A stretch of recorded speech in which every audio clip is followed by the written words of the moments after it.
meron na naman tayong bagong pakisa. Ayan, 4 na piraso sisiw. 3 days na po yung pisa. Ayan. Tapos ito 1 week na po yan. Magto 2 weeks na pala yan. Ayan, bago na naman. Dagdag na naman sa mga sisiw ko. Ang dami ko na naman aalagaan ulit. Ayan o. Itim yung nanay pero yung mga nilalabas puti. Puti kasi yung tatay niya. Gusto lumabas o. Ayan o, bulusog o.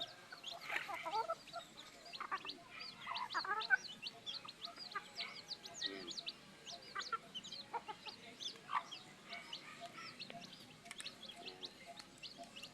Meron pa uli akong malapit na rin mapisa nandun sa loob.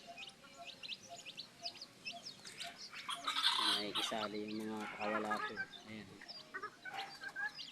Yan, Texas na yan eh. May itlog yan. Ito ang itlog dito.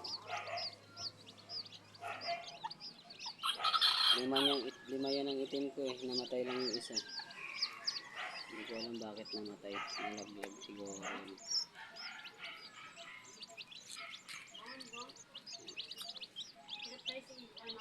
Nalaglag siguro yung sa puno. Namatay.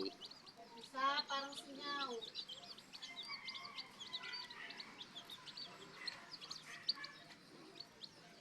Dagdag perasa na naman mga sisiw ko. Yung lalaki kong puti na isa pakawala o. Tandang 5 months na rin yan. Yun nawawas pa sa kanila. Maraming salamat mga kabantang. Nandito na lang yung video ko. Sa sunod na lang ulit. Maraming salamat.